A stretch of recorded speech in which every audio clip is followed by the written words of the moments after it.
All right, people can see and hear us. Oh, oh shit! I forgot to what start. were they meant to hear there? I don't know. I wanted to sound panicked. Ah, okay.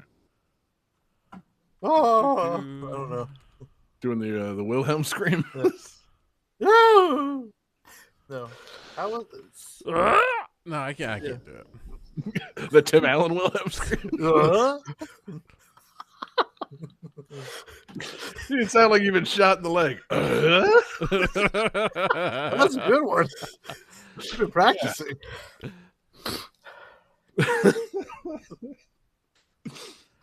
There we go. Now I got scorekeeper up and running. Oh. And soundboard. Game 1. Good, up and running. I'm still not convinced. It's just like some person you have in the other room that you call the scorekeeper. Yeah, we need you to record a voice scream like your son decided to go to art school instead of take up tools. Good, cool. We'll use that for that guy getting shot in the leg with the arrow. I think it's in Distant Drum. It's like an old war movie set in Florida. There's a Wilhelm scream from a dude getting eaten by an alligator. Oh no, I think that's what they originally recorded it for. I heard something about this. Yeah, that's the label on the recording is man being eaten by alligator. Yeah, but then they recycled it for everything. They recycled it for that guy getting shot in the leg with the arrow, and that's what Steven Spielberg and George Lucas fell in love with that and found the sound clip and used it for all their stuff. All right. I want to say we don't have that on the soundboard yet. Shit. That's I don't want, but I'm just saying it. Surprised that we've done this long without getting the Wilhelm scream on the soundboard.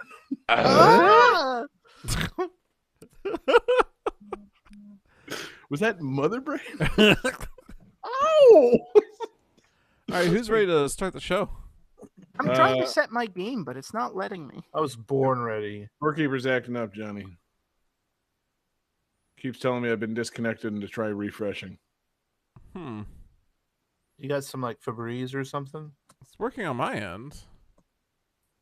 The Febreze is, Johnny? I'm glad to hear your end is smelling good.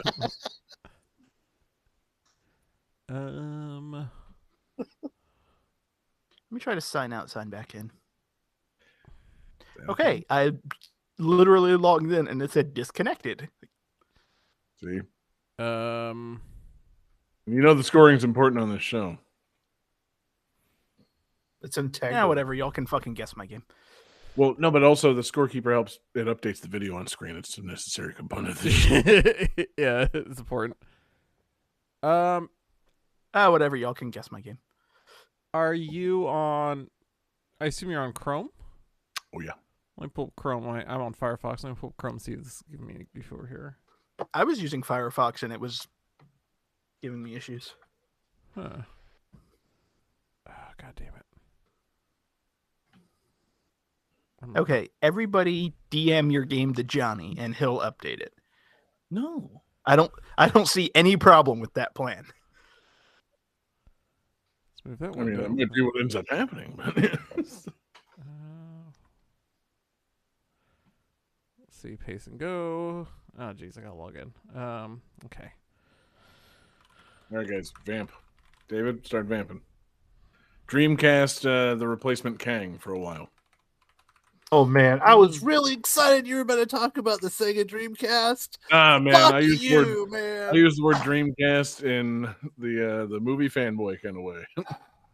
I think my ideal replacement would probably have to be Sonic Adventure, maybe Jet Grind Radio. They do fit the Marvel tone. They've got a little bit of gravitas and a bunch of silly shit. So. But honestly, I hope it's Keith David. It should be Keith David. Yeah, it sucks, man. If Lance Reddick hadn't just died, I'd be like, all right, well, whatever. Get Lance Reddick. Like, he'll be fine. He'll do great. I'm actually kind of surprised, and I'm sure he's done something in one of the Disney cartoons, but Keith David is not in the MCU. That feels like that should have happened by now. Yeah. Can one of you guys do me a favor? Pull up Scorekeeper. Okay. Yes. Hit F12. That should open a window with a bunch of shit in it. Yeah. And in that window with a bunch of shit, there should be an item labeled console. Yes. Okay, so once you have console open, refresh Scorekeeper, and let me know if any messages pop up in console. Console. Refresh. Okay, it's currently showing connecting for me. I'm getting nothing on my end. Should there be an error, John? Yeah, if you get disconnected, yeah, there should be. Okay, it looks like I'm working on it. Let me see if I can set my game. Yep. Firefox can't establish a connection to the server at wss://score.jr or jrtech.com/ws. That's all good. I can set them on my end, so. Okay. Yeah. You're running, John? Okay. Yep, seems I am. Yeah, do not know what's going on there. I'll take a look. Yep, all good. We'll figure it out. This is giving me time to finish my first beer and get another one, so be right back. So, who should I DM my game to? Oh, no, John's got it up and running now on his end, so looks like we're all good. Yeah, I know, but I can't set my game. Oh. He'll just... I forget to set my game almost every other week. John just types it in as we go. Oh, okay. Yeah, he does that all the time.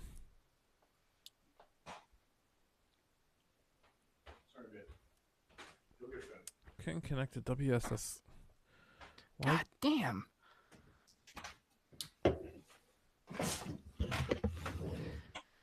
Sorry, I was looking at something in another Discord channel. All right, you guys ready to start the show? There are other Discord channels? Yes, Johnny, I am.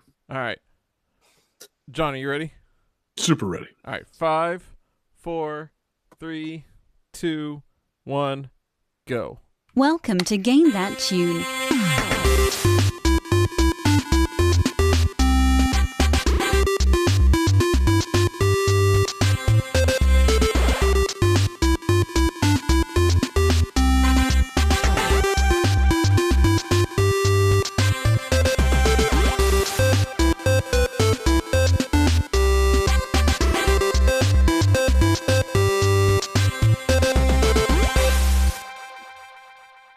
Oh, yeah. What is going on, everybody? It's Game That Tune back in the house once again. It's your boy, John Harrington here. We've got John Regan with us. Say hey. Hey. We've got Jesse Moore. Say hey. Hey. And we've got the king of the show, David Fleming. Say hey. Hey. Hell yeah, guys. Welcome back. Game That Tune. In the house. Episode 332. My goodness, guys. What a show we've got coming for you tonight. We have got a fantastic show. What we're going to do is listen to video game tunes. We've each brought 3 songs from a game. We're going to try and guess each other's games based on the songs with a little bit of trivia. We're going to goof off and have a lot of fun. The winner at the end of the night picks the theme for the next episode and plays some bonus tunes. And our winner last week was the unexpected, the always unexpected, but never rejected, John Regan. And Johnny, you got to pick the theme for tonight's episode. I sure did. Okay, and now you should tell everybody what the theme is for tonight's episode. Oh. That's usually what... Game That Tune. FREEPLAY.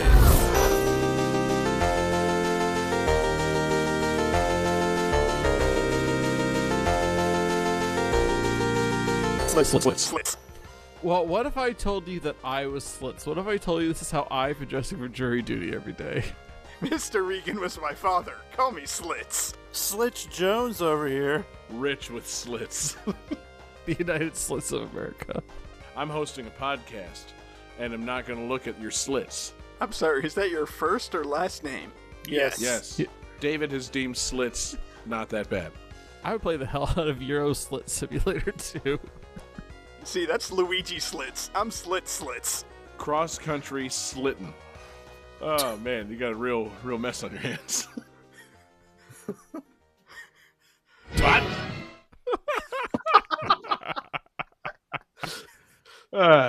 guys, man. So the episode 100, episode 200, they're like in their own special tier. That might be my new favorite free play jingle. I mean, yeah, we're going to mute Slitty tonight, guys. It's yeah. Sometimes you just have an episode that inspires a fantastic free play jingle. Last week we spoke very much about slits, so I was sitting there thinking of ways to honor the slits, and yeah, somehow the phrase "mute Slitty" popped out of my head while I was sitting at work the other day. I'm like, that's so fucking dumb. So, yes, this is what you get, guys. And that's what it's kind of the vibe we're bringing into tonight's show. Real dumb, but we're gonna have some fun. It's a free play, ladies and gentlemen. Anything goes. It could be any game. It could be another game featuring slits, but I don't think it will be. You never rule out anything from Johnny. Like I said, always unexpected. You never see two slit-filled episodes in a row coming, but I don't think that's going to happen. I think we got a fantastic show, slit-free. We've been slit-free for 6 days now, and I just broke that, so I'm sorry. But yeah, it's going to be a great show. So we got 5 fantastic games. We got a great fan request, and Johnny, I think we just got to just crack this thing open, man. So open wide and give everybody game 1. Game 1.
So for this game, during development, there was a bug that was discovered where the citizens of a city would turn into these like weird Lovecraftian horror monsters where like their arms would get all elongated and they'd start like gathering in weird groups, and it was very, very upsetting for the developers.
All right, Slits.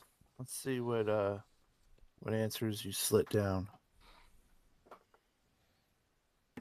Let's not just run slits into the ground right off the bat, Jesse James. Come on. You gotta earn the slits. I mean, it's kind of my thing. It's okay. I just want to confirm, you said it was a bug that gave everyone the like weird eldritch arms? Yes. Okay, cool. Okay. David says, "Oops, all Shoggoths," which is pretty funny but incorrect. Johnny says, "Come again," which is incorrect. And John, I believe, has drawn the correct answer, but with two titties in the middle. Cities, skylines. Is that what you're trying to? Yes. I drew a titty skyline. Oh, titty skyline. Good job.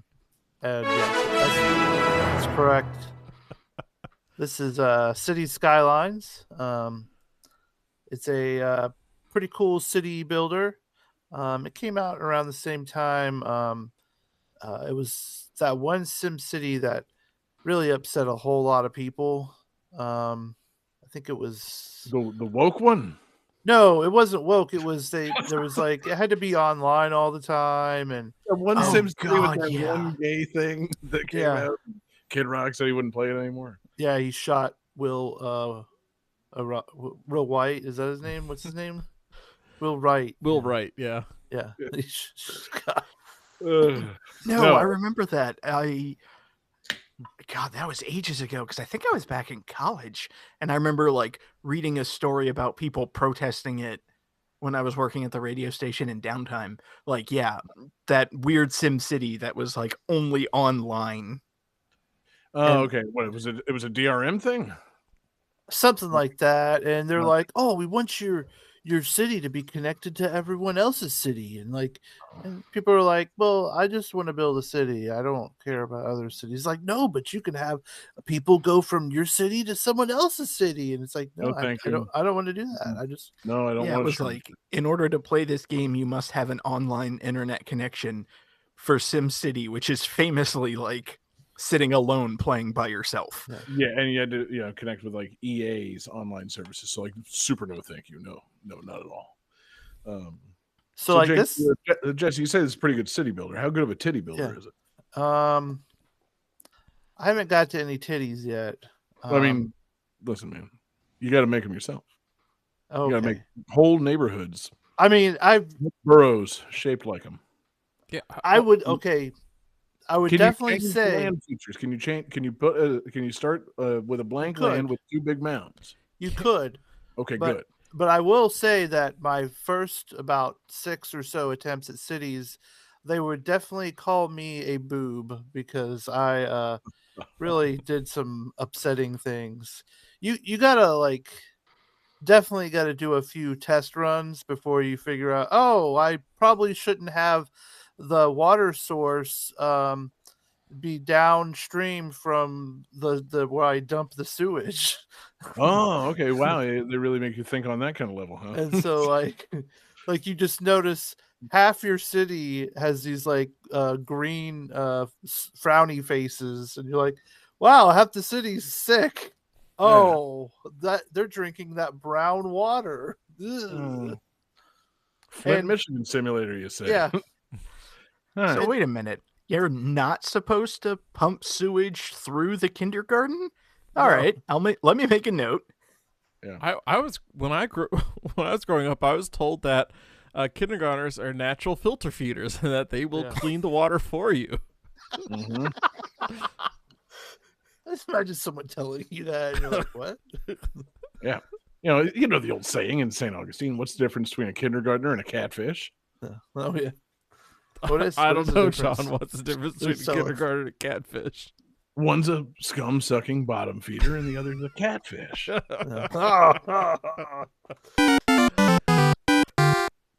Take that, kids. Get poisoned.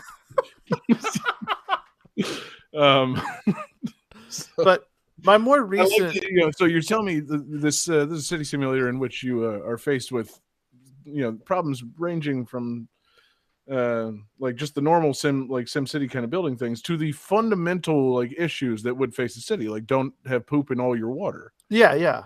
Good. And, okay, cool. And so like the first time I had the sewage thing, it was just draining off into the ground, and it eventually it made like a lake on the highway that. It was pretty comical. No. And so I can't control the highway because it's out of my zone of placing things. So I'm just whatever. And you can zoom in over there and see cars all piled up and stuff. And it's well, if they're trapped, their only thing they can do is come live in my town. So hey. Yeah. I'm just wondering build a city with a big shitty moat. That's it's not your problem, man. It maintains your tax base. The thing that I run into, the problem I was running into, is running out of money before you're able to get loans from the bank. And once you have a certain population, you can start taking out loans. And but before that, you just have to, make like, $30 a month from the town, and you're like, got to wait until you have enough to like fix something, or so then you just like, I'm just going to start over. So there was a few times where I just did that because I built way too many roads because I was like, oh, I want to make this big thing. And you got to start real small and then kind of piece it out is the trick. Like, and it doesn't tell you that you need a cemetery, or people are just gonna show up and be like, hey, there's a dead person in my house, what do I do? And then so like all these houses, like the first time though there was a dead person in my town, it was at an elementary school, and I was well, that's fucking telling. But and so then you're like, okay, well, you guys are gonna have to do something about it.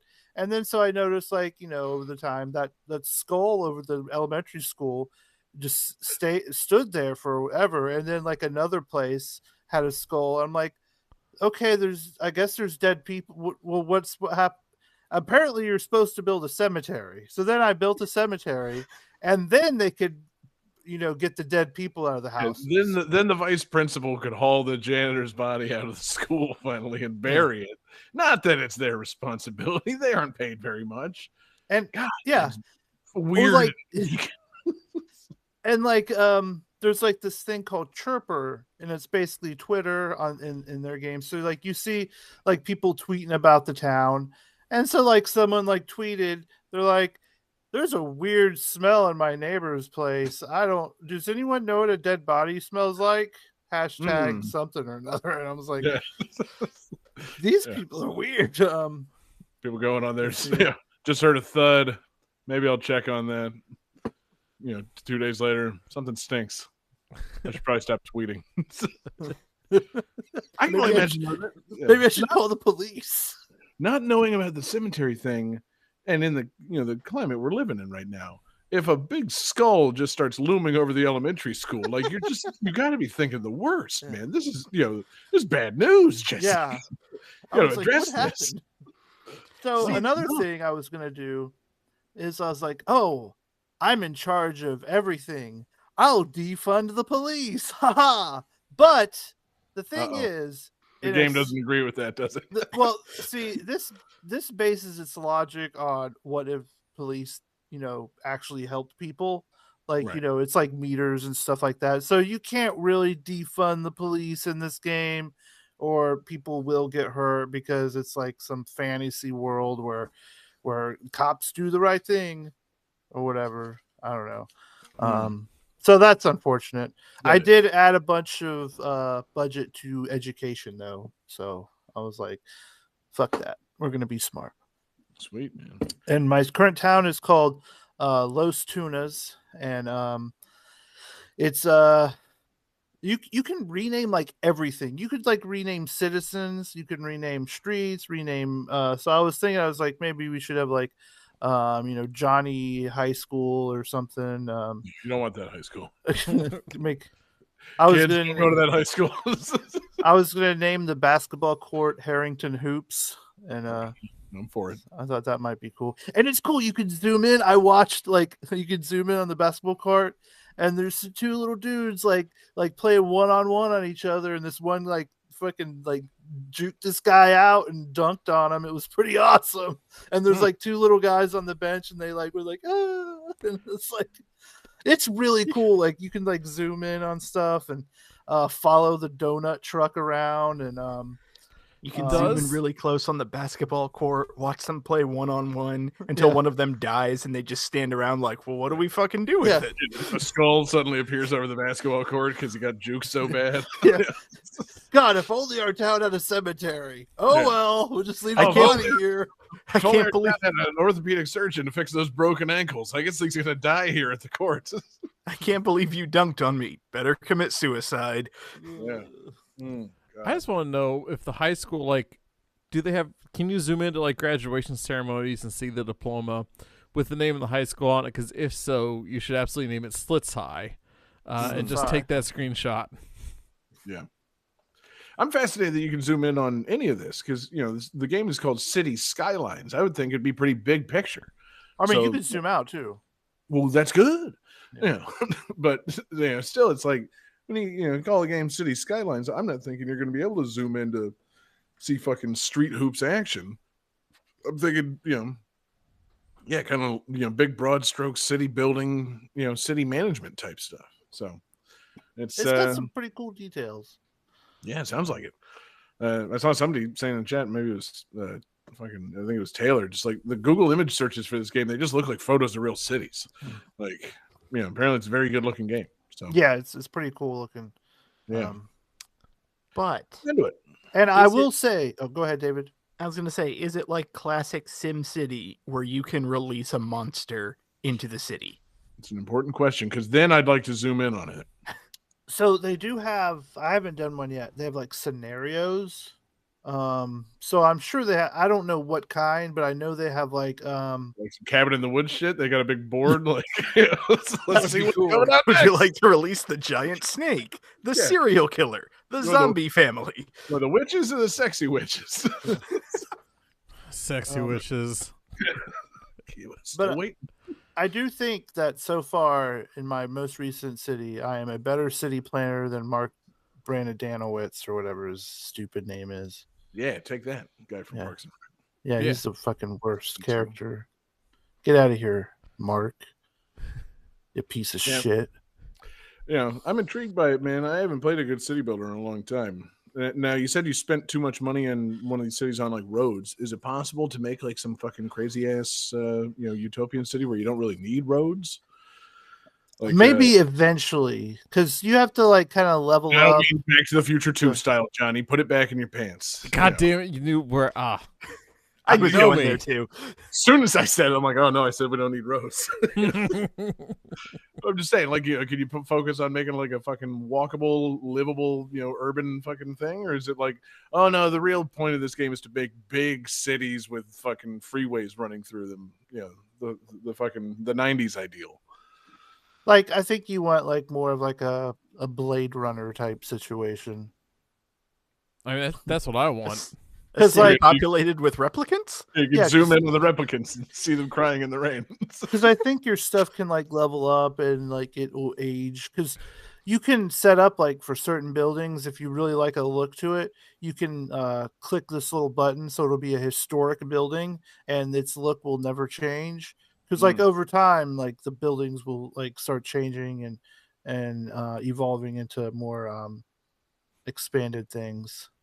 And it's on Game Pass right now. I don't want to do the opposite. I want to tag things to make sure they're built over. Like, no, I don't want to preserve that. Fucking, let's go. Replace it quick. Like, future buildings, please. Living buildings? Yes, please. Yeah. Robot buildings? Yes. Buildings that eventually blast into space? Mm-hmm. Super yes. Do I care about, like, the history of this city? No. I assume this takes place in some sort of American facsimile. Like, do I care about the historic downtown that's been there since 1920? No, that's not real history. Pave over that with fucking space buildings, please. What about the history of this city that you built 30 minutes ago? Exactly. Yeah, it's very important that I preserve this, historic town hall. Oh, wait, no, it's not. Unless it just happened to come out shaped like a perfect penis. There's no point in preserving any of that old shit. Like, just, build it up new, baby. Rocket City. That's my speed. So anyway, that's my thoughts.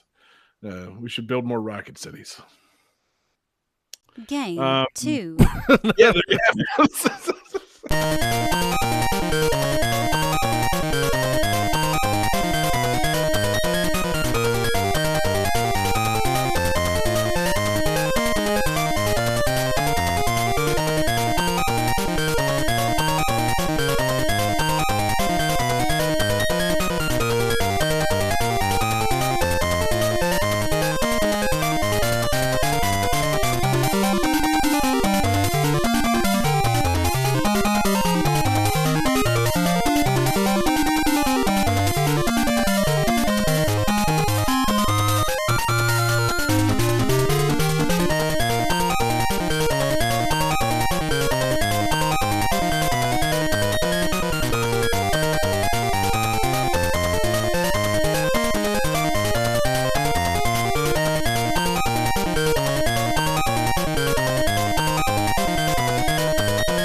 right, guys. So this was the only game released in the United States that used the KISS transfer system that would allow players to trade data between games using infrared ports built into the game cartridge.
All right, who's got some answers? I do. Nobody does, John. You know. You said there was a KISS transfer system? Yes. That's not the full name of it technically, but the full name would give away a few things. So Oh, well, and God forbid. All right, so Jesse says Madden 23, which is incorrect. John says Strutter, which is incorrect. And David has the correct answer of Robopon.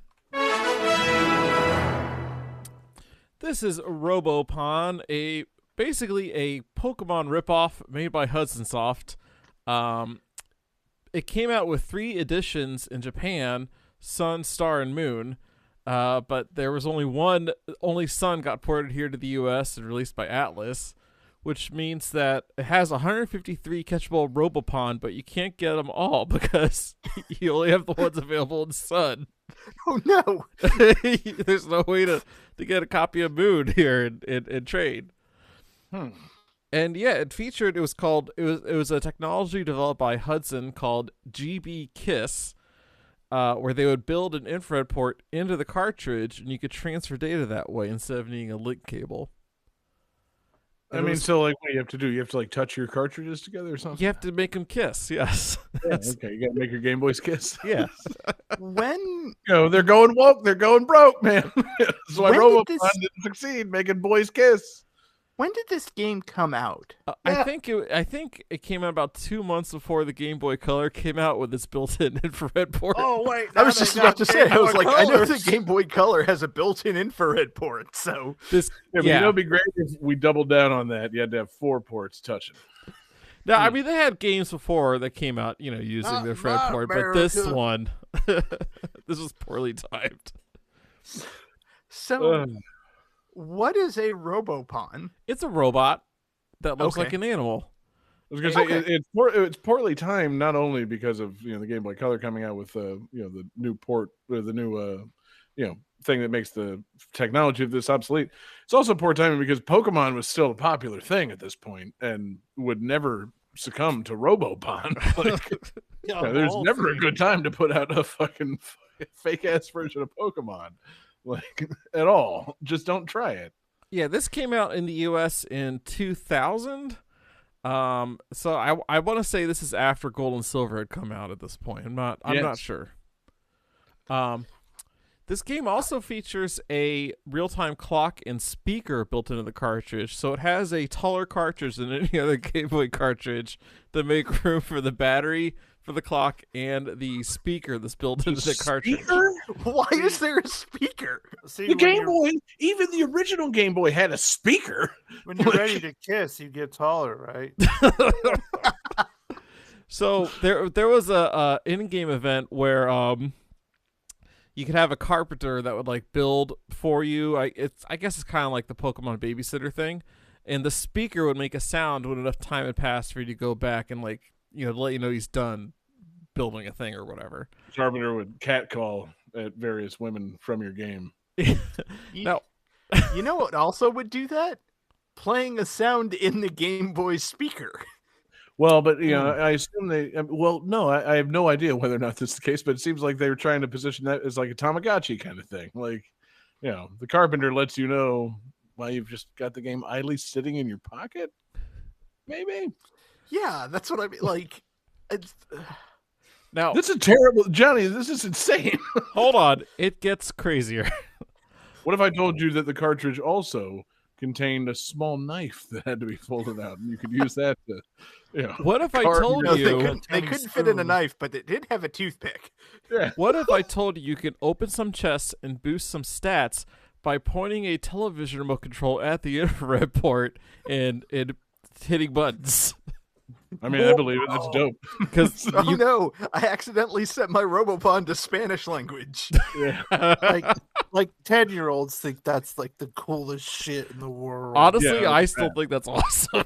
Yeah, now, the question is, can I point my Robopon game at the TV and like change channels or like maybe unscramble the Spice Channel with it? No. Get some Robopon. You know what I mean? That's what I'm talking about. But For that, you have to get the special Robopon, Slit Pon. You can't spell "oh boy" porn without Robopon. Oh boy, that's what we all said when we were 10. So I said when I passed the Spice Channel, I'm like, game. If I can flip through the channels, ESPN News, Game Show Network, oh boy, porn. And I want to start. What did you say? Nothing. I want to start a porn video website like X videos or Pornhub and just call it "Oh Boy Porn." Yep. Is that taken? You could probably buy the Robopon as like a porn mascot for it. I was so blown away by this GB Kiss system because there were some features in the Japanese version that got taken out of the US version, which is in all GB Kiss enabled games in Japan, you can store like little text messages and then exchange them with your friend. That could really go sideways. That's so stupid. Like it would take you so long to type in the message using a D-pad and two buttons. Yeah. And then you gotta line them up just right and get them to kiss. Only for it to God. Yeah, for it to text them something. Yeah. Say something like, hey. And that'd be about it. So shit, I lost it. Who posted it?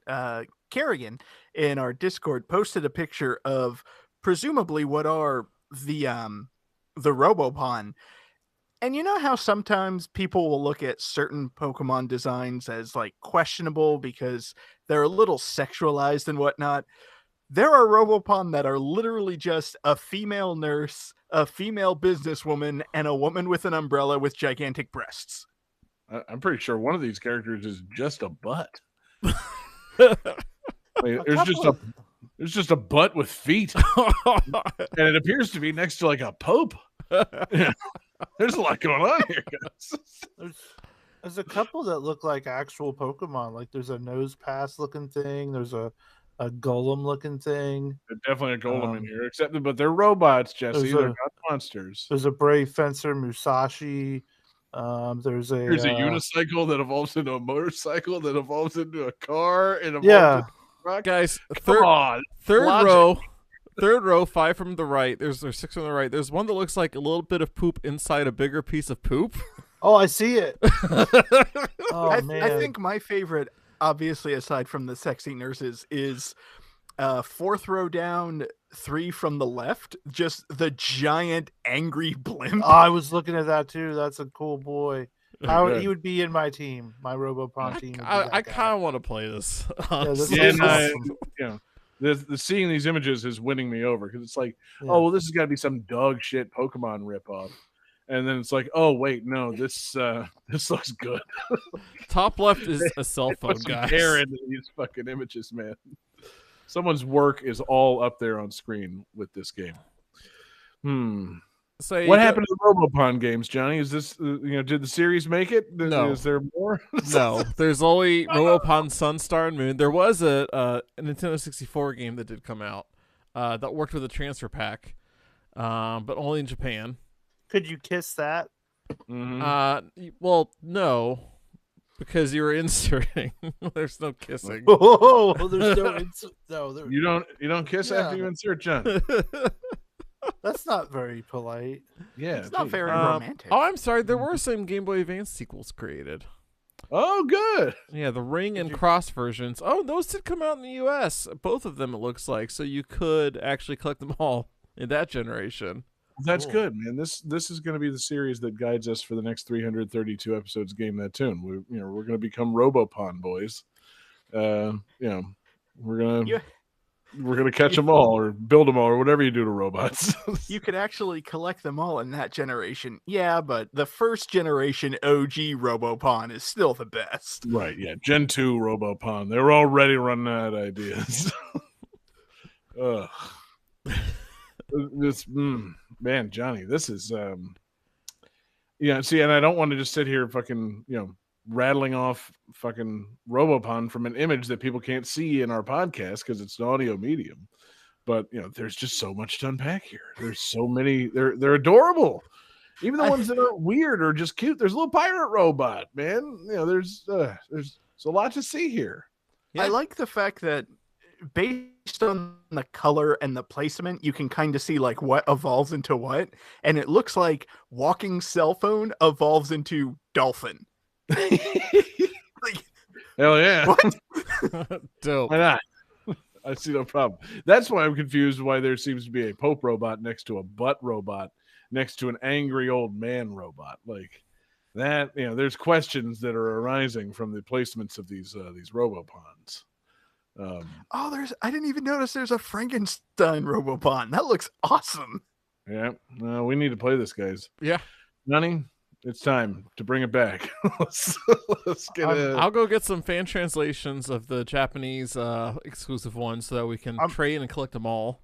I'm renting Cross as we speak.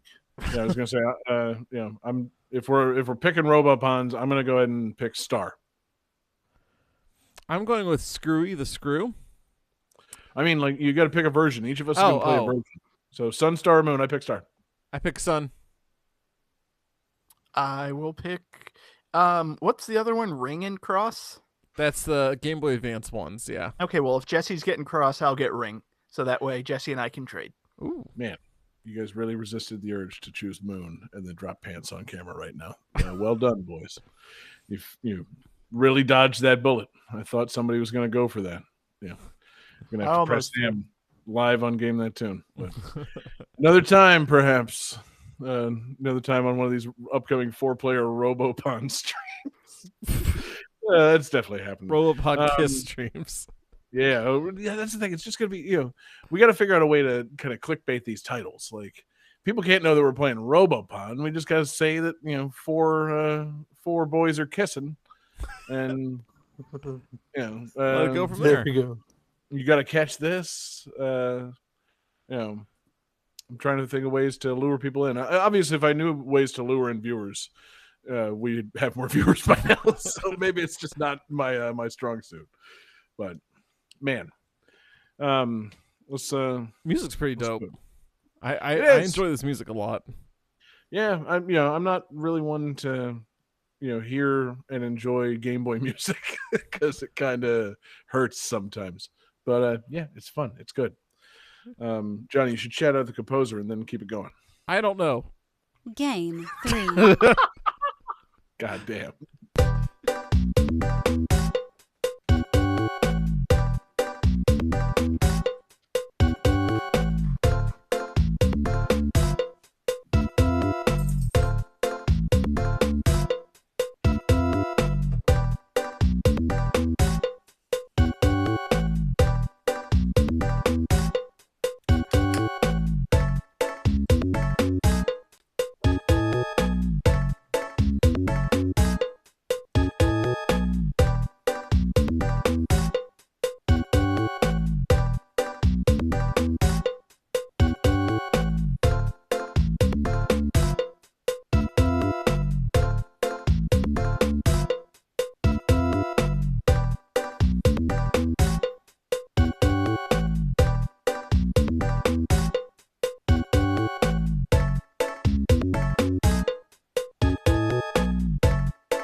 So this game has been re-released and ported multiple times to many systems. We are currently listening to the Super Nintendo version, just by the way. The Europe exclusive Philips CDI port was going to have an animated opening setting up the story, but it was never implemented.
All right, gentlemen.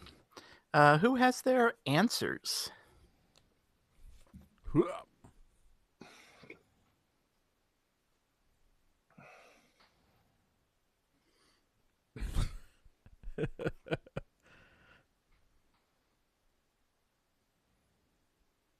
right, so John has drawn a penis. Jesse says Robopon 2. Sadly, those are incorrect. John Regan has the correct answer. This is Pack Attack.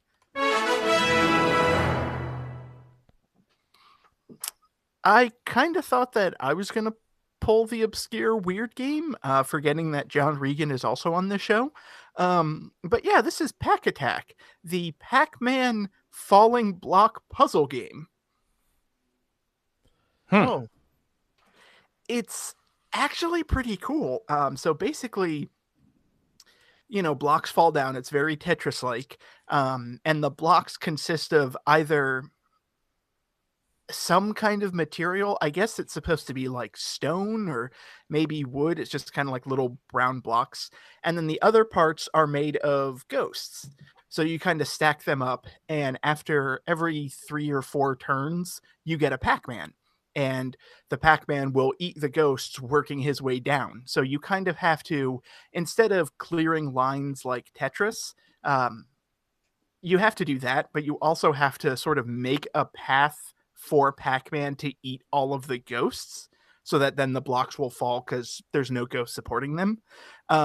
It's definitely a weird, different take, but it's really cool how they put Pac-Man into a puzzle game like this. Sounds cool. Yeah. Yeah, if you say so. Different spin on Pac-Man and Tetris. I'm actually kind of surprised it didn't catch on. Because I don't think there's like a sequel. I don't think there's multiple versions, but like I said, it's in like every Namco museum collection and all that kind of stuff. So it keeps getting re-released, but there's no continuation of it. And it's kind of sad because, like I said, it's a really cool little game and it's a fun little concept. Now I'm upset, David, because I am reading a little bit into the wiki, and I got to the part where it says that Pack Attack is an adaptation of the 1992 game Cosmo Gang the Puzzle. I'm upset now that this is Pack Attack and not Cosmo Gang the Puzzle. I'm kind of all about Cosmo Gang. As a guy that has never, ever played Cosmo Gang anything, but I listened to a lot of GTT radio and got real into the Pac-Man 99 like they made they made different versions of the boards for all these obscure Namco things, and they made Cosmo Gang Pac-Man 99 and put some music in there, and I listened to it, and it fucking enthralled me. And so I looked and I was like, what's this Cosmo Gang about? And I'm kind of mad that now we're talking about Pack Attack rather than the American release of Cosmo Gang, because it just seems so cool and it should be a thing. Like it's why did I only learn about Cosmo Gang through Pac-Man 99? Why did Pac-Man have to eat Cosmo Gang's lunch to do Pack Attack, a game that I would say most people don't know about? Why didn't Namco try to put a new character over? Why'd they give it to Pac-Man? I feel like there was this weird trend for a while where basically you take an existing puzzle game, you slap in a character and throw attack at the end of it, and now it's a new game. Like Cosmo Gang the Puzzle, Pack Attack, Panel to Pawn, Tetris Attack. Exactly. You know. Continue. Give me another instance of this, Johnny. End of list. Puyo Puyo, Dr. Robotnik's Mean Bean Attack. Yeah, that's true. Exactly. God, I can't think of things that rhyme with attack. But yeah, no, it's just I'm glad to know that the game concept made it over here to America. I'm just disappointed that it wasn't fucking a Cosmo Gang game, because I don't. Again, obviously, I have any real experience with Cosmo Gang, but they just look so fun. Like, you should pull up the fucking image of like the old the flyer for like the other couple of Cosmo Gang videos. Cosmo Gang the video. It's like a Space Invaders copy, and then you got Cosmo Gang the puzzle. It's Pack Attack, but it's with these cool little like just fun alien creatures. One of them's got a pair of shades on. The other one's wearing a jetpack. One of them's carrying a sword. Like, there's just cute little alien creatures. I'm like, these would have gone over here, man. If you brought over Cosmo Gang in, what is this, 1993 or so? I would have eaten this shit up. I would have eaten Cosmo Gang up like Pac-Man, baby. I would have just, seen these cool little creatures for rent somewhere. So glad. I would have tried it on, man. I would have fucking played the shit out of this. I don't think I was into Pac-Man at this age. Like, Pac-Man was old news in 93. Why you got to give him Cosmo Gang stuff? I don't know. I don't get it. Because they're like trying to bring him back. Namco having no faith. They're just feeding fucking franchises to Pac-Man to try and bring him back. You were never going to win back kids like me. Ever. Cosmo King, rise up. That's what I'm saying, man. I was practically playing shit like Mega Man X at this point. Why the fuck would I play a Pac-Man puzzle game? You show me a fucking rad ass alien wearing a pair of shades, and it's fucking the Cosmo Gang. Now, hold on. I'll try your puzzle game. Like, it's got everything I like. Aliens, gangs, fucking. It's 1993, baby. Like, could that be it? Did they not want to, seem like they were endorsing gang activity in America, so they handed it over to Pac-Man? They didn't want to start a Crip and Blood war over a Cosmo Gang? I do kind of love how you've gone on this entire tirade about the injustice to Cosmo Gang, because all of these franchises and IPs are just being thrown to Pac-Man based on one game getting reskinned. They fed him the entire Cosmo Gang. Does Pac-Man, does he know no fucking, are there no limits to what he won't take from us? I mean, no, he's Pac-Man. He's an endless void of hunger. It cost us Cosmo Gang. Here we are, 30 years later. Do we all love Cosmo Gang? No. Do I even really know what Cosmo Gang is? No, but I feel strongly about the fact that I should. I can't get over this thing I just looked up. So, Cosmo Gang? No, the Super Nintendo version of Pack Attack was included in the collection Pac-Man Museum Plus as an unlockable title, but they replaced Miss Pac-Man and Baby Pac-Man with Pac-Mom and Pac-Sis. Pac-Sis? Despite it being like it's an emulated version of the Super Nintendo one, right? So they basically did a ROM hack of their own game to put Pac-Mom in and Pac-Sis, instead of Miss Pac-Man and Baby Pac-Man. The whole like weird rights issue with Miss Pac-Man and Namco utterly confuses me. Yes. And it confuses me as to why, okay, so you're going to release Hack Attack as part of a collection, but you're going to hack it to, add in characters that you might be, legally able to use, rather than using characters that you're definitely legally able to use, because no one wants Cosmo Gang. Just give the people Cosmo Gang. I don't get it, man. Bring back Cosmo Gang. Give the person what he wants. Exactly. It's beautiful. I didn't know I even wanted this until like 2 months ago. Like, I never played Pac-Man 99 in Cosmo Gang mode. I fucking do not know what this series is. It's a series of like 2 or 3 games. And, you hear a couple of songs on the radio, and it's like, you know what? I want to know what that is. And then you look it up, and it's rad-ass aliens wearing shades. We should have had this. The kids want to see the original Cosmo Gang. First of all, it's 31 years old. Second of all, they're dead. Yeah. I keep telling you, bring back Cosmo Gang. But I'm just saying, in terms of pop culture in 1993, it should be, 1A and 1B, Cosmo Gang, Jurassic Park. We should have gotten it. It could have taken America by storm. Fucking America would have been enamored with a falling block puzzle game featuring the hot new sexy alien characters, the Cosmo Gang. Imagine, if you will, John.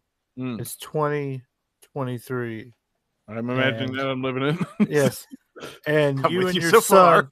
you and your son just got back from the Cosmo Gang movie. Yeah. And Chris Pratt played like the main Cosmo Gang guy. You're like, frankly, oh, he was fine. Yeah. He was fine. He was a good Cosmo.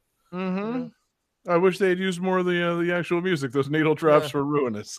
But I'd be for it, man. Fucking, I want to know what's up with these Cosmo Gangs. I mean, I'm cool with Pac-Man. I know what Pac-Man does. So throwing Pac-Man into a puzzle game, it's like, well, whoa, wait. Well, that's not what Pac-Man does. Why are you trying to put that? Don't trick me.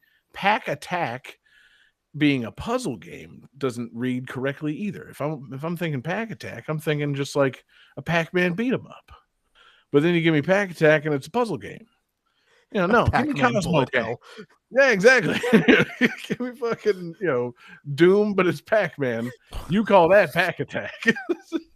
You ship this as Cosmo Gang and you see how it goes here in America. It probably is as big of a hit as Pack Attack. Just saying. Last time I'm saying it.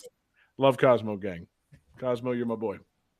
I'm just kind of confused. I want to go real quick back to Jesse's Butterfly Effect Twilight Zone alternate history where apparently Cosmo Gang replaced Super Mario Brothers. I mean, it could have, but we never got to experience Cosmo Never got the Gang, chance. So how do we know? How do we know? Mm-hmm. Schrodinger's Cosmo Gang, if you That's will. what I'm saying. Schrodinger's gang. You open that box, those sick ass aliens, they're dead. Yes. John, I don't think you know how Schrodinger's box works. Pretty sure that's what it is, man. You open a box containing Cosmo Gang, they're dead anyway. That's what the paradox is, right? I feel like we've had this discussion on the show before. Yeah, it's just a fun, unique little puzzle game. It is. I'd like to play it, but I got to be honest, David. If I fucking, if I get the chance to play Cosmo Gang the puzzle instead, I'm going to play that. I'm sorry. Sorry to say that. Sorry to break your heart like that, David. I know you stand Pac-Man, you stand that legend, but in this house we stand a different non-existent legend. We stand Robopod. Yeah, we stand Robopod and Cosmo Gang. There's a Robopod and Cosmo Gang podcast now, guys. I just wanted to bring a weird ass little puzzle game. I'm not committed to this And by any means. David, you brought 2. You brought Back Attack. You brought Cosmo King, the puzzle. Mm-hmm. Yeah, doors open from both sides, David. What the fuck does that even mean? It means you thought you were bringing a simple little Pac-Man game, and you brought the whole Cosmo gang down on us. Ugh, man, you fool! Never should have played God, David. Game 4.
Alright guys, so this second game in the series was recently re-released as a part of a collection, and said collection includes a disclaimer that reads, "Please be aware the games in this collection may contain some cases of insensitive cultural depictions that are presented as originally created to preserve their authenticity."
I have a quick question just for clarity. Sure. When you is this game the second or is this the collection? This game is the second of the series. I didn't go with the whole collection for this. Yeah. Okay, cool. All right. Who's got some answers? So, David, I'm sorry. Jesse says Cosmo Gang Bus, which is incorrect. Everybody else says Mega Man Battle Network 2, which is correct. This is Mega Man Battle Network 2. I like how you say everybody else like there's 40 of us. It's just 2 guys. I mean, but it's a whole gang. No, that's correct. Yeah. Cosmo Gang. Jesse, it's Cosmo Gang the Bus. Oh, okay. Yeah. So yeah, Mega Man Battle Network 2 is apparently so offensive that Capcom felt the need to include a disclaimer in the new Mega Man Battle Network Legacy Collection that just came out. Well, now I want to play it. And why? I'm really, does he fight like Redskin Man or something? I mean, like, there's Jesus. So I'm just trying to think what would be, what would they feel the need to acknowledge? There's a scene where there's a scene in the game where Mega Man.exe says, "Woman, can't live with him, can't live without him," right? Does he really say that? He really does say that. And then Mega Man.exe just bitch slaps a woman. There's also a scene where a black character says, "I pray every morning to my God and the chicken he provides." Okay, now hold on. And then that same black character, you get into a rap battle in order to take his whiskey from him. Like, there's a... I don't know how, even in 2003, when this game first came out, 2001, 2003, whatever year that was, how that was okay then. I don't think it was. Like, well, the only thing I'll say is that Mega Man is made by a Japanese company, not an American company. Japan has no history of enslaving black people or like subjugating them or making them, second-class citizens. So there's that. But whoa, what a weird thing to include. Like, maybe to Japan including something like that is like the stereotypes in Punch Out. It's just affectionate, Maybe Japanese people see nothing wrong with those stereotypes. I'm not going to elaborate on that any further. What the fuck? I should mention, this is our fan request. Well, it's kind of our fan request from Taylor. Taylor requested the collection, right? But I couldn't find any music specifically from the collection. Like, that's only collection, Like, I didn't want to just include 10 games or whatever with the music. That's insane. Well, that's one of the collection. Especially since you have 3 songs. Taylor requested the Battle Network collection, so I specifically chose the racist one. Yeah. As is my style. Well, because I Googled Mega Man Battle Network Legacy collection, and the first thing that popped up was this article about the racism. I'm like, well, that makes sense. Here we go. You fucking judge 20-year-old games based on modern I'm so tired of doing the woke jokes. Damn, it has to keep coming up, man. I ain't want my Mega Man to be drinking no goddamn Bud Light. I tell you what. Yeah. He's a Mega Man, not a Mega they. Like, on the one hand, I appreciate the decision and to try to reflect authenticity and preservation and whatnot. But that's for like shit from the 30s, not 2003. I mean, but that's the thing. This 2003 stuff sounds like it's from the 30s, David. So it needs to be preserved. You could really you could change this dialogue and nothing would be lost. I like, you could replace this character's, I pray to God for chicken thing with literally anything else. Anything else. And I'm sure it's fine, because I'm pretty confident. Like, I'm looking at the screenshot. I'm pretty sure it's just one of those things where you're walking in town and you talk to random characters and they just say random shit and it doesn't really matter kind of scene. Yeah. Like, replace that with anything. Now, here's another question that I have. I really don't want to spend all our time talking about this, but had the Mega Man series in any way, shape, or form had a black character prior to this? Oh, Like, is this the like first instance of a black character in a Mega Man game? And it's like, I pray for fried chicken, and I'll fight you for whiskey. Whoa, whoa! John, he never said fried. He didn't say. Does base count? He just said chicken, man. Yeah, that's one of the things I was wondering. Got black armor on. It's like, I pray to God and the chicken he provides. Like, when I first heard that, I thought, like, is this like a voodoo thing? Because like chickens can be used in like voodoo rituals. So it's like, is that where it's going? And then when you brought it up, it's like, oh no, I see where this is going. That's significantly worse. Yeah. It's not good to steal Jobu's rum. Hats for Game bats. 5. Like, it's baffling that this is in a Mega Man game. So, Johnny, this is all you want to talk about? I mean, the game itself seems fine. It's Mega Man Battle Network. We've had that on the show before. Yeah, but do you know what it is? You could jack into a squirrel. Oh yeah. Yeah, it's a real time tactical RPG. A real time tactical battle RPG, whatever it is. I don't even know what this game is, to be honest. I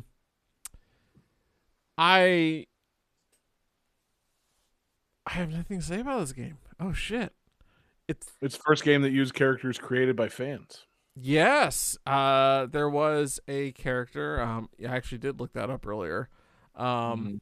The first game in the Battle Network series, right? Because fan design Robot Masters are. No, the first game, period. First video game, David. Oh, okay, cool. I just want to make sure we get our facts straight. This one had Gate Man, which was a fan submitted original. Gate Man? Gate Man. Gape Man? With a T as in Tony, not a P as in Gape. Okay. I was hearing it incorrectly. Thank you for clarifying. That makes much more sense. You're thinking of Gape Gloves Man. I had a whole line of questioning prepared, but thank you for setting me straight. I simply wasn't hearing it. Must have been a inner ear thing. Yeah. Ooh, please. Whoa, Gate Man actually looks kind of sick. Gate Man? I'm still here. What does he look like? Wow. You don't want to know. Man actually looks pretty cool. Is he just a fucking fence with angry eyes? Oh my god, please. Is he the gate that keeps? Is he like a boss door from the Mega Man series? But he attacks you. That would be Kind amazing. of. He has a like a roll-up door that freezes. He has like a chest piece that opens up like a gate. It's like a modem. Oh, thank you, Jesse. I finally understood gate. I was like, why are you fighting a man that's just like an opening gate? But no, like gateway, like a net gateway. That makes so much more sense. Basically, it's an RPG where Mega Man is a program that you jack into the like internet to fight other programs that are fucking things up. Like Heat Man made all the stoves explode or some crap, and you're like, no, fuck you, Heat Man. Yeah, you don't go into the internet to fight. I will say automatic gate opener. Of all the different Mega Man like versions, obviously I love the classic.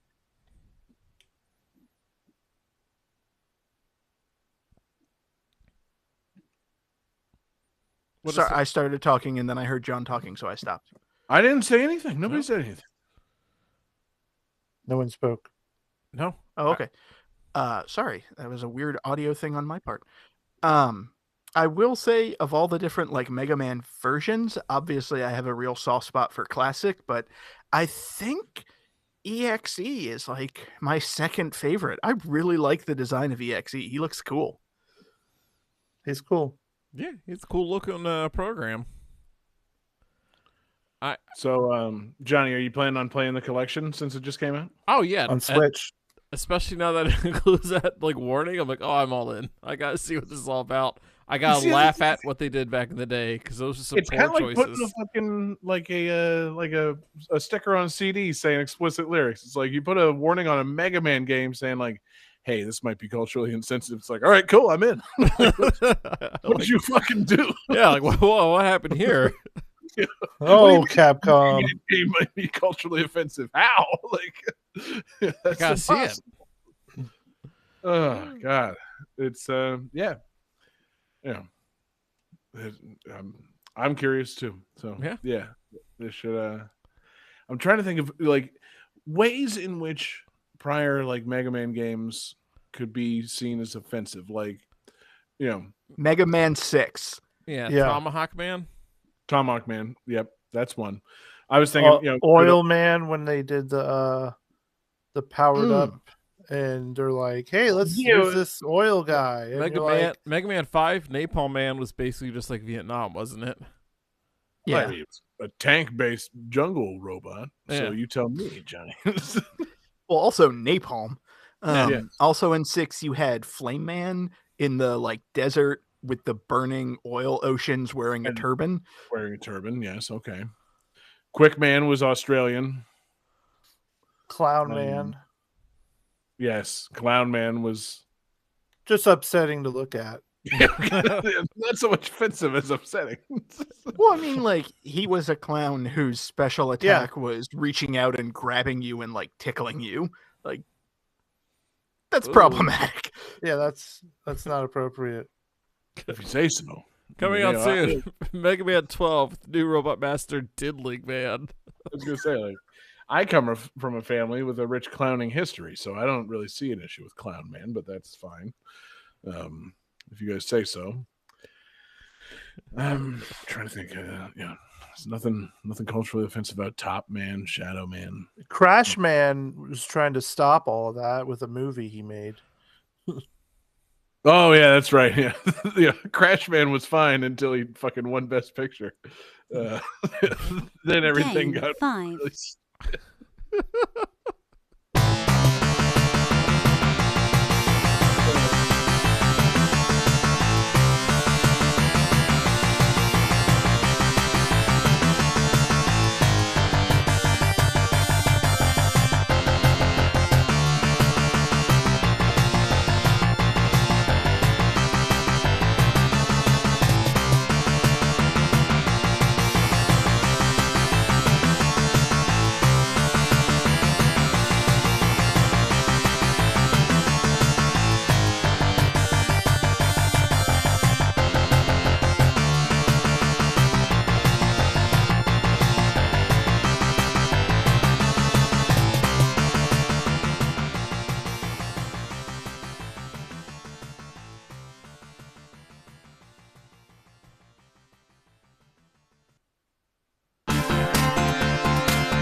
All right, guys. So most of the boss characters in this game wield a unique weapon that they will drop at some point during the battle, indicating that the player is nearing the end of the fight with that boss.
All right, guys, who's feeling great?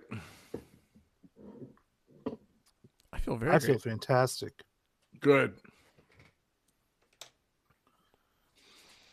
See who's punched up an answer. Oh, man. So Jesse's got scattershot dick. Sadly, incorrect. John Regan says pack attack. Super correct. No, wait. David is actually correct. He says combat tribes. This is the Combat Tribes, an arcade release, eventually released on the SNES. Combat Tribes? Combat Tribes? Combat Tribes? What are you thinking, David? You make the call. I think it's Combat Tribes. Combat Tribes? Yeah. 2 hard T's? Oh, I love 2 hard T's. Or are we dropping that T in the middle? Combat Tribes or Combat Tribes? Wait, Combat Tribes. What the fuck is I a don't hard know. T? Combat Tribes. Like, should I put a space in there and say it, or should I say it's one word? Combat Tribes. I think it's Combat Tribes or I think it's, yeah, Combat Tribes. Yeah, All right, yes, Combat Tribes. Combat Tribes. Yes, it's a game about you got to comb your hair. It's the Combat Tribes. That's so dumb. Yes, very dumb. So it's the Combat Tribes, a beat 'em up game by Technos, the guys that made Double Dragon and Renegade, among other things. It's an arcade beat 'em up, and it's the Combat Tribes. You are beating guys up. Maybe what is it called again? Have any of you guys played this game? These the Kumbaya Tribes. Kumbaya Tribes. Kumbaya. Kumbaya Tribes, my lord. No, I have not. I've never heard of this game until just now. I've heard of it before. I actually have. It's like it's cool. It's an arcade game. Arcade, and then later on SNES. Okay.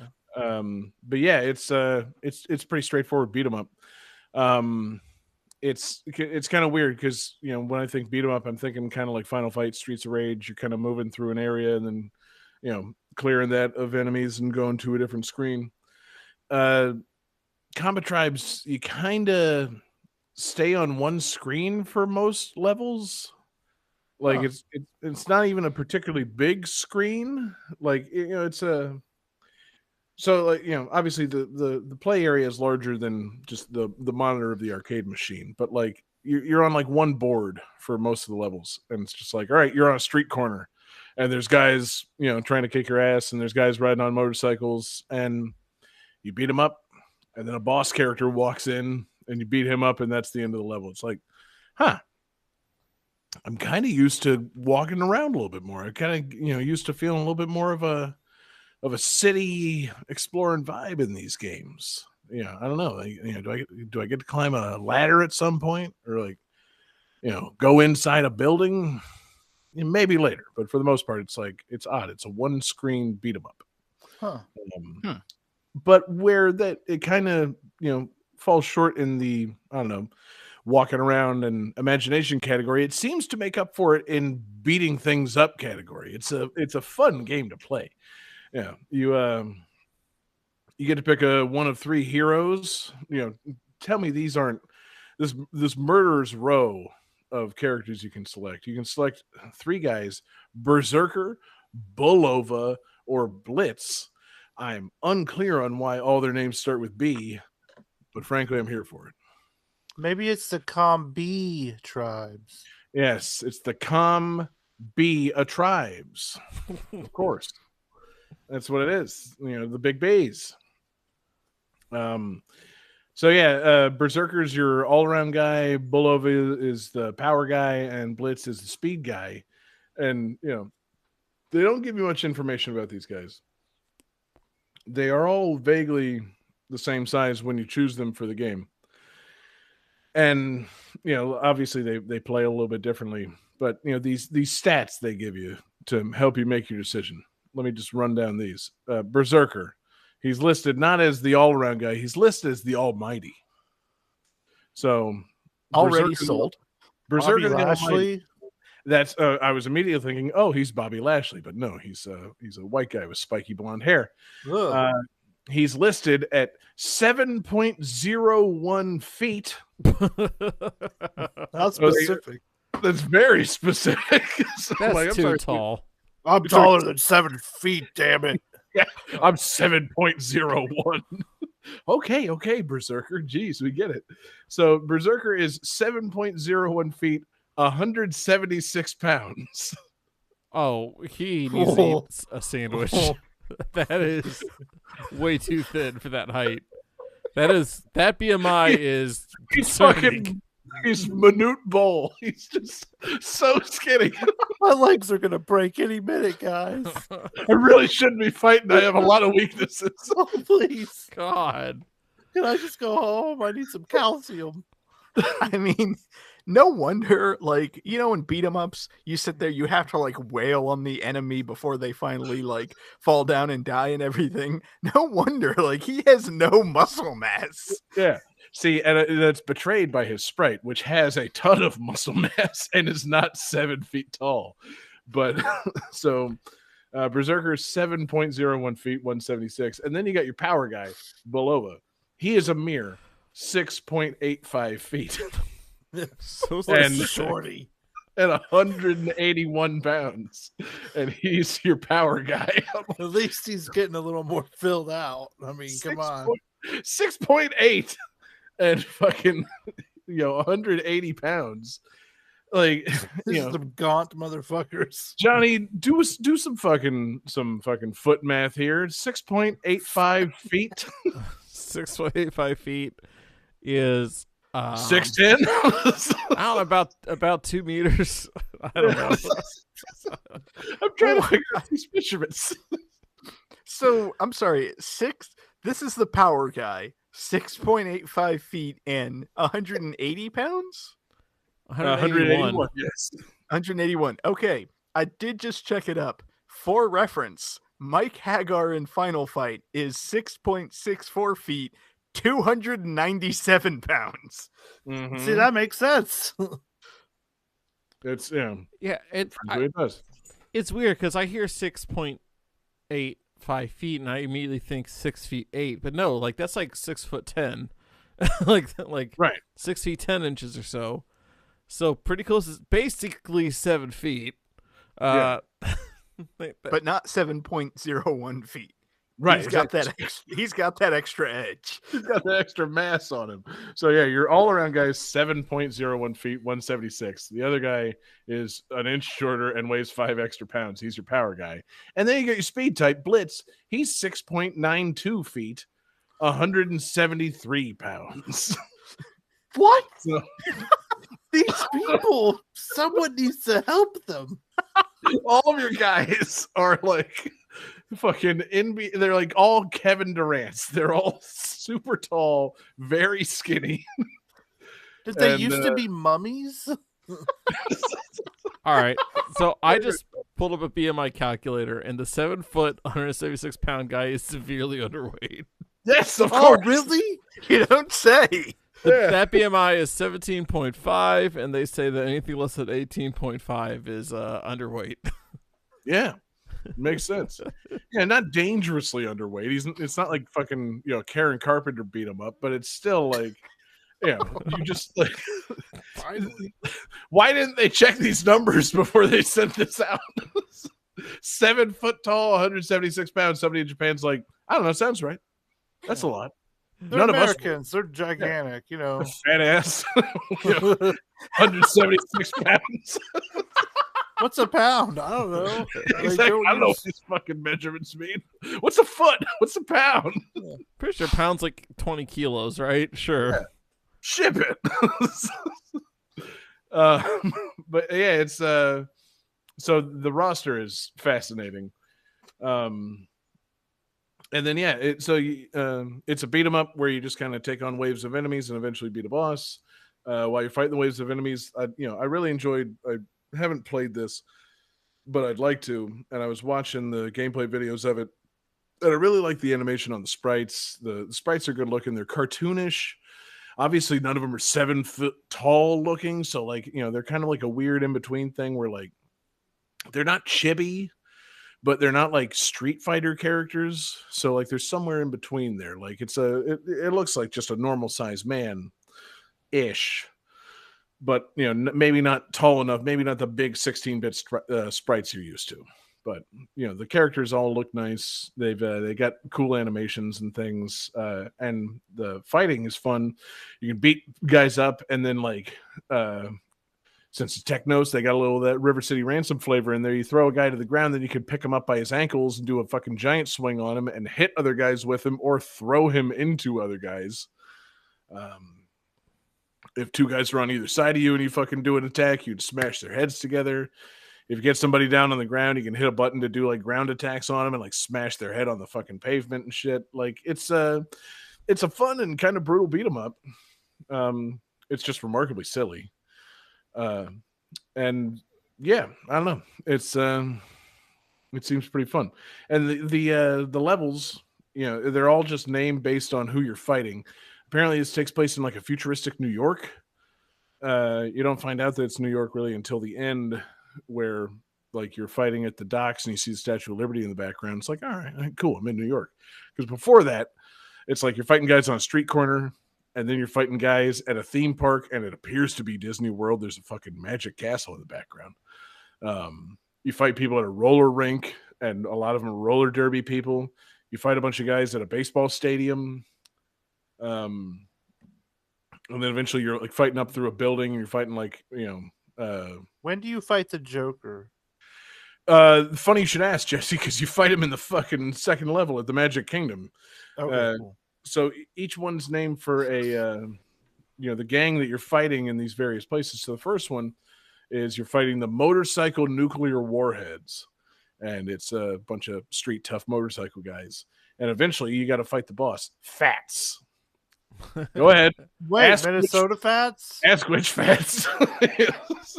Which Fats is it? Fats. It's futuristic New York Fats. It's just a fat guy, and you know how I said they all carry a weapon that they try to hit you with and then eventually drop to indicate that you're about to beat them. Fats is just a fat guy with cowboy boots on and carrying a fucking 2x4. So he's just trying to whack you with a big board, and eventually you wear him out and he drops the board and you beat his ass. Does it have a nail in it? No, it's just a big fucking piece of like timber. It's unfortunate.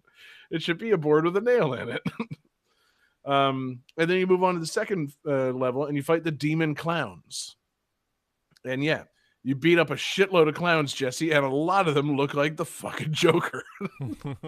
So yeah, you fight a lot of the Joker. And then that level, the boss is like a fire-breathing guy. He's got a little stick with a fire on it, and he goes and blows a long thing of fire at you. And as you beat him up more, he loses his breath, so the fire that he breathes gets shorter and shorter, and then eventually he drops the stick and that's clever. Loses. I thought it was kind of clever. It's like, oh, you're wearing this guy out. He can't fucking, put more gas in his mouth.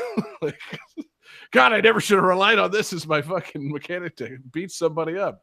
It relies on me, drinking entirely too much gas. I'm getting my ass kicked here.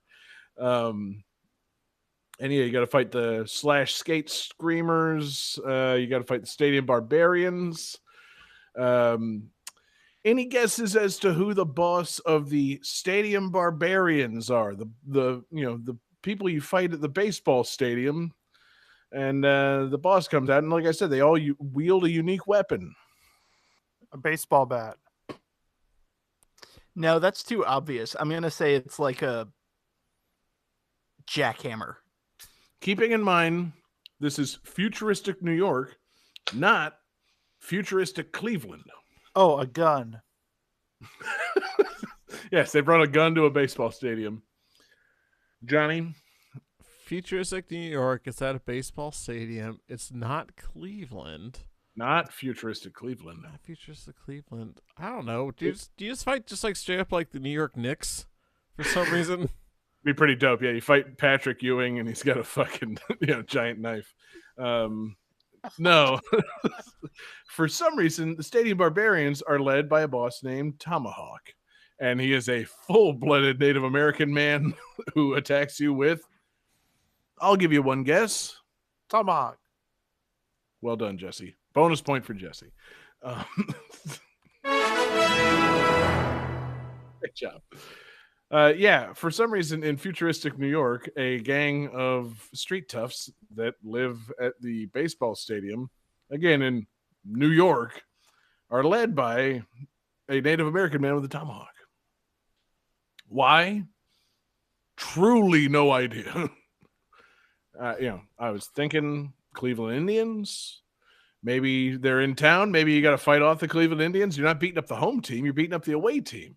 But no, it still makes no sense that you're fighting a bunch of people at a baseball game. And then... Well, that would make baseball watchable. So, I mean, it would be pretty dope. They've done a lot of changes to baseball. I don't really care for baseball at all. But if they, in addition to adding the pitch clock for this new season, if they had a full-blooded Native American man come out and start fighting people in the middle of the game, I would be very engaged with the game. Straight up. What is this? Yeah. Like, wait a minute. We're in New York.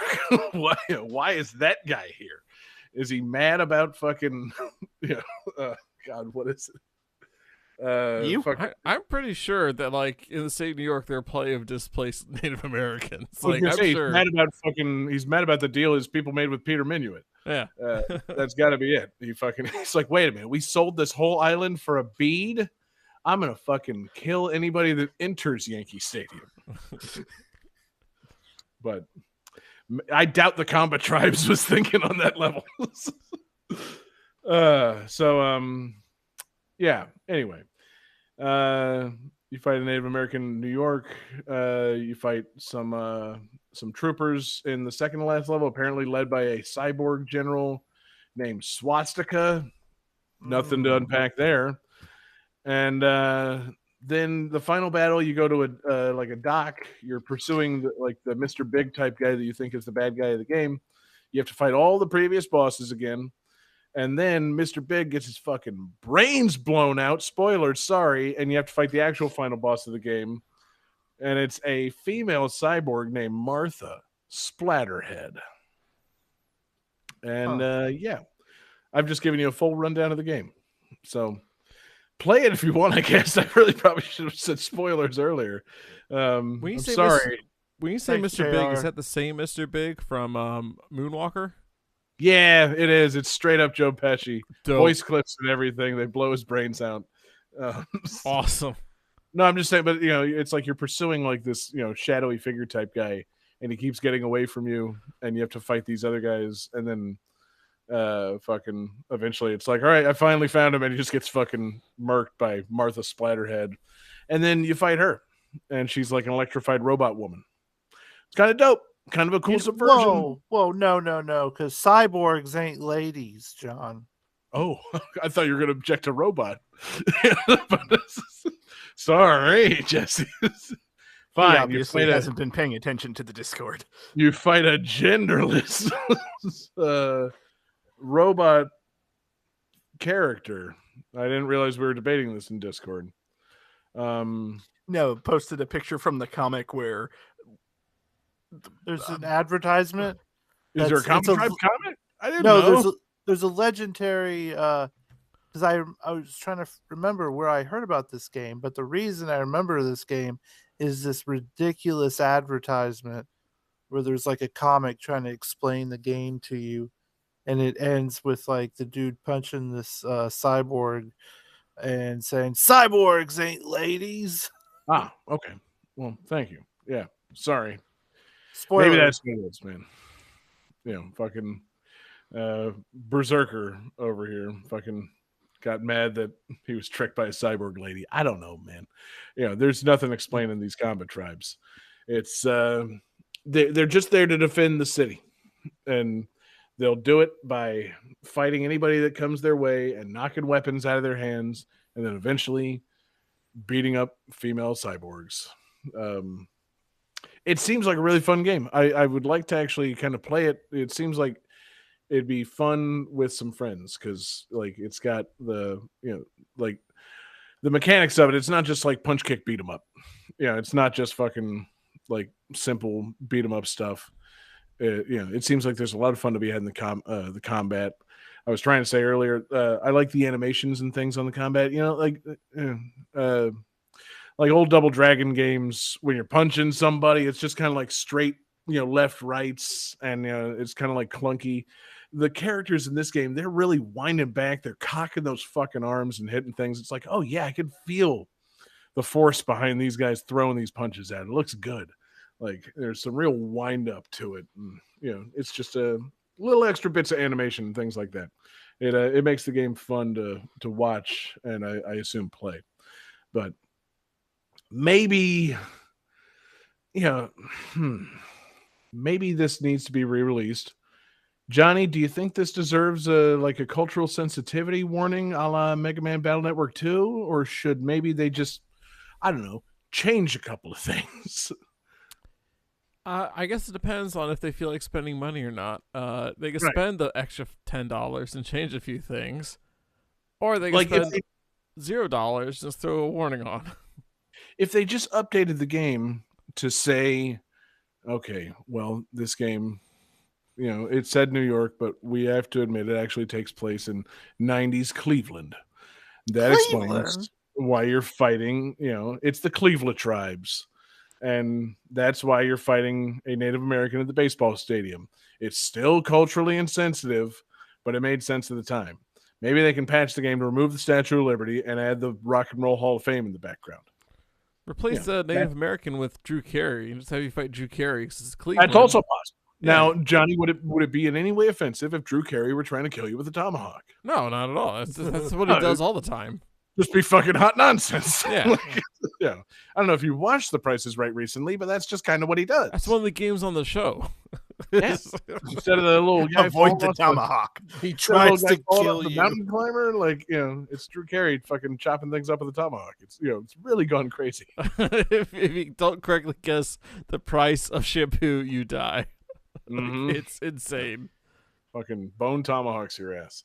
God. Yeah. Spin the wheel, you land on $1, you die. Here's $1,000, and you're dead. Fucking man, Drew Carey, what a crazy guy. But I would like to to play this for novelty's sake. Like if this showed up on the Switch, like SNES games, I would totally play it, and I'd hop online with one of you guys and play it and enjoy it for like 2 hours and then call it a day, because I think that's about the fucking enjoyment factor on this. Like single screen beat 'em ups with some fun animations that's fun to like play with a friend. Cool. We should do it. There should be people should be emulating this. This should be the kind of thing that people are releasing new versions of. Like these should be like, there should be like $2 games peppered all about the eShop that are like this. Come up with a couple of unique animations, a couple of bizarre bosses, a couple of insane measurements of body fat, and just fucking away you go. You've got yourself a weird retro beat 'em up. So we'll get there. But in the meantime, we've got the Cleveland tribes, the Cumbia. I've lost the thread. I don't know how to say it anymore. Johnny, let's do the calculating computer. Calculating computer activated. Computers. Beeps. Space! Boops. Scoring complete. This game's winner is...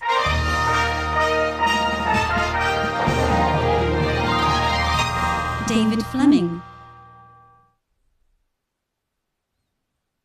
John, you seem displeased.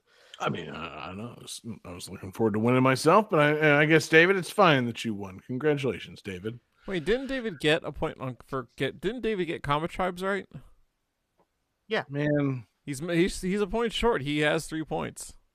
I gave his point to Jesse. Yeah. No, you That's just fine. gave Jesse a point. You didn't give him my point. David, I'm trying to cook the books here, man. But, Yeah, but I already know what the theme is, so it's okay if I win. Well, yeah, but I don't like you. Whoa. It's all bubbling to the surface Hot now, take. David. Here we are.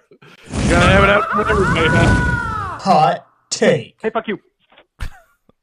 Thank you. Thank you, soundboard. You said it better than I ever could. So, David, congratulations. You've won the episode. You're my best friend. And you get to pick the theme for our next episode and remain my best friend. I think the theme should be David doesn't win and John wins. That's a very complicated theme. How do we pick games Yeah. for that theme? Yeah, I don't I've know. already, for this, we've been making the show for a long time. I'm pretty sure I've picked every game I've ever won at. So we're going to have to pick a more thematically appropriate theme for the next episode. I was trying to give the victory to you so that you could have yours. Okay, whatever. We can share the victory, man. It's meaningless. I love you. So, I didn't want the victory, man. not so long ago, we had an episode where the theme was twos.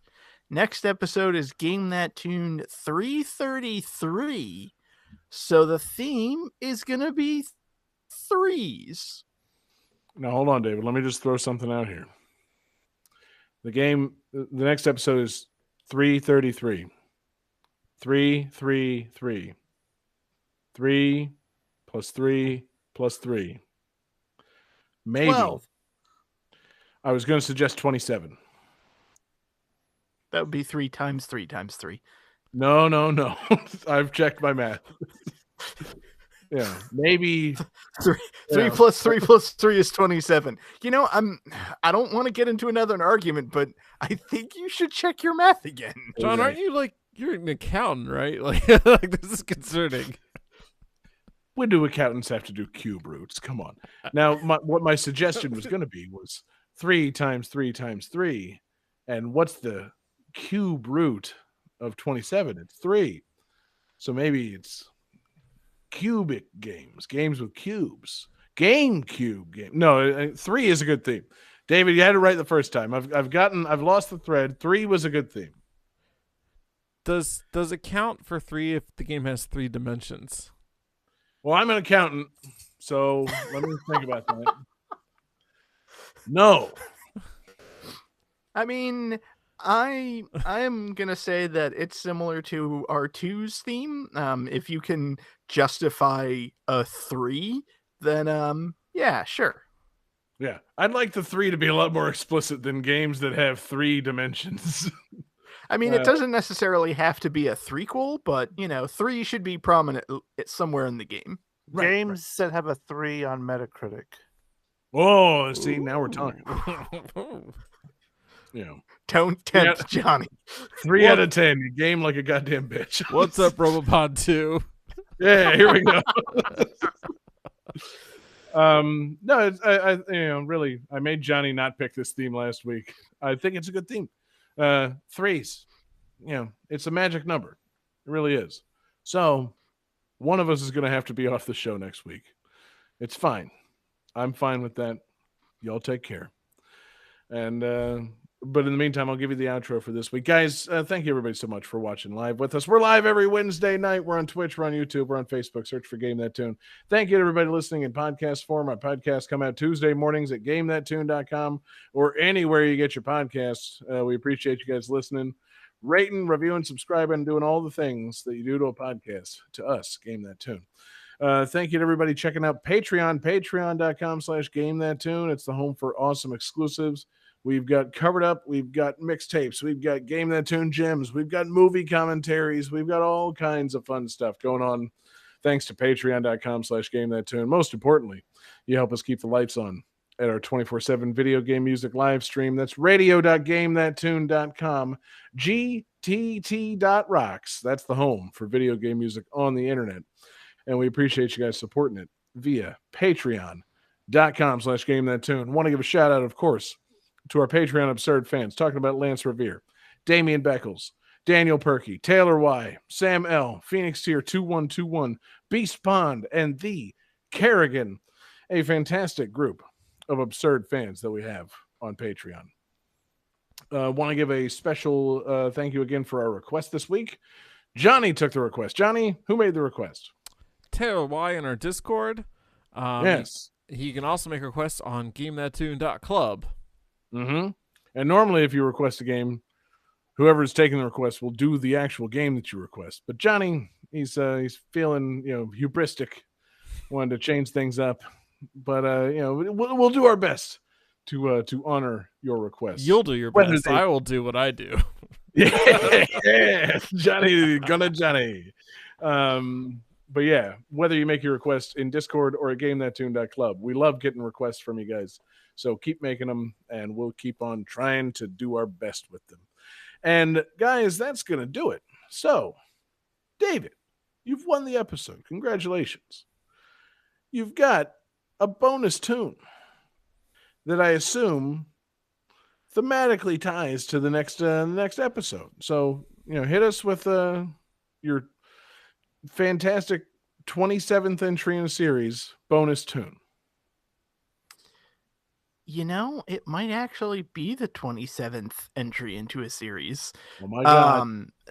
So with the theme of 3, I picked an awesome song from an awesome 3 game. It's New York from Street Fighter 3. Hold on, I'm running the numbers on how many Street Fighter 2s there were. Still seems like merely the 3rd game. Don't forget Street Fighter 1. That exists. Oh yeah, there were 24 of those or so. There were 2010, I thought. Oh yeah, they're sorry, David. No, yeah, this is at least the 2013th entry in the series. Fantastic choice, and we love you guys. Peace out, everybody.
Cities Skylines is copyright 2015 Colossal Order. Robobond Sun version is copyright 2000 Hudson Soft Company Limited. Cosmo Gang the Puzzle. Pack Attack is copyright 1993 Namco Limited. Mega Man Battle Network 2 is copyright 2004 Capcom Company Limited. The Combat Tribes is copyright 1990 Technos Japan Corporation.